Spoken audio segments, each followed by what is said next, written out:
What is the best messaging app for groups, for video chat, for security? That is what we're debating here on Download This Show. There's a world of apps and there's new ones launching pretty much every week. So we wanted to take you through some of the ones that may be worth considering. We have Olivia Rosenman, journalist and podcast producer.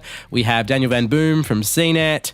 Actually, the one that's been getting the most attention at the moment is something called Houseparty. So what is it? It's like a chat room, I guess, like in the sense that like you just you see your friends, such and such is in house party, and then you just join the chat. It's mostly popular among young people, surprisingly. Yeah.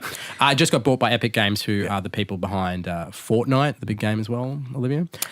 Yeah, I mean, which maybe says something about its intended audience skewing younger, because I don't know about you guys, I can't think of anything worse than a group video chat with 7 people in it. Like, group chat is so annoying and people are talking over each other and inevitably someone has a bad connection, so they're 2 seconds after everyone and someone's cutting in and out and it just sounds like a nightmare. Well, they haven't released data for their users, but the analyst estimates that there are about 40 million people who use it. So it's not huge. However, it is big enough to have landed on a few American daytime talk shows with the idea of like, is this the next thing to be worried about with your kids? Should you be worried about your children on Houseparty? So between that and Fortnite merging together. And because there is horrifying. a feature where like you invite friends and your friends can invite friends, so it is sort of meant to kind of, replicate that random, coming together of people. Do you remember the scene in Mean Girls with the group chat where there's so-and-so sitting on silent listening to the... That's what I imagine it is. I will say one thing in defense though.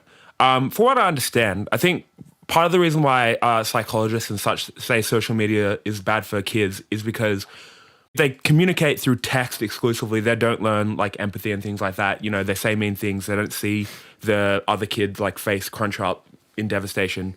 If kids are not going to talk face to face, video message is the next best thing. Yeah. You know what I mean?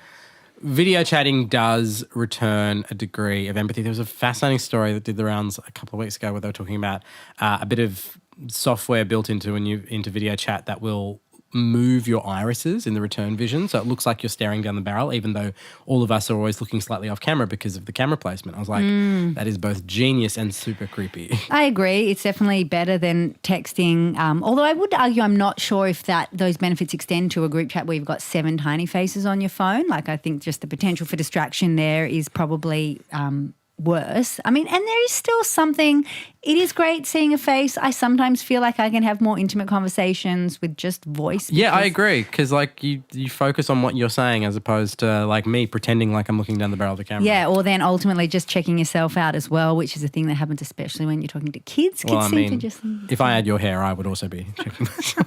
I mean, look, it's not the only one in the category either, and I'm vaguely curious to know how Houseparty, even though it's got a lot of attention right now, sits against things like Discord and Squad, which offer a similar sort of technology. I think Epic Games, who as you said own Fortnite, I think they're looking to make it kind of a video Discord. So for people who don't know, Discord is essentially a group voice chat service for people who play video games. So the idea is that you're playing your video game and like PC usually, and the window under that is Discord, so you can talk to 6 or 7 friends, your team ideally, while you're playing your game, right? The idea for Epic is that they want Houseparty to be that, but video. So like a lot of people are using it. They set up their phone with Houseparty in front of them while they play Fortnite, so they're video chatting with their Fortnite mates. That sounds like a kind of a niche service. It's worth $2 billion, right? So like, I think that is very much what Epic has in mind. Also, Facebook tried to buy it, but they didn't, because they thought maybe it's getting suspicious if we buy everything. For a long time, we've talked about how there are certain Asian social media apps that are huge. Like obviously, there's WeChat, which is massive, and Line, I think, is another one. But they don't seem to have penetrated Europe, Australia, the US to the same extent, outside of, I guess, maybe the diaspora. Olivia, for people that don't know, you lived in Hong Kong for a period of time. Why do you think things like WeChat haven't necessarily made the transition? Maybe they don't want to. Oh, I don't think they're too fussed about capturing English-speaking audiences. I mean, I think, especially with WeChat, like English-speaking or, American, Western social media companies and tech companies have long tried to break into China, and they make that very hard, and China doesn't seem that interested. Nevertheless, WeChat does have an English offering that you can download anywhere in the world, and it is a very interesting hybrid of WhatsApp, Facebook. You can pay with it. Like it is this huge multifunctional app. I'd say with WeChat, the reason why it hasn't penetrated is that everyone's well aware that WeChat will happily hand over all your information to the Chinese government. That's kind of a requirement of functioning as one of those kind of apps in China. But having said that, WeChat was so much more advanced, well beyond, like it had all these, it had in-app payments, the ability to group chat, like the ability to broadcast before, like years ago. And it was kind of surprising to me that these hadn't penetrated here. I don't know, xenophobia, fear of things from outside probably. If you had to choose, if you wanted something that you could trust for its security, what app would you guys use?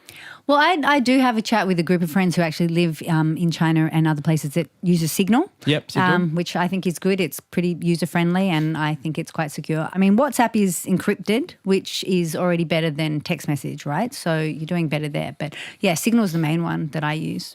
I think Telegram's also pretty good. I know in a lot of kind of authoritarian countries, they shut down Telegram because they can't access into it. So on the basis that governments have tried and failed to get into it, it's got a pretty good track record. All right, there's lots more of this in the podcast. If download this show, we're also talking about Facebook and new technology that might make it slightly easier for podcast producers. What is that technology? You'll just have to download this show and find out. See you guys.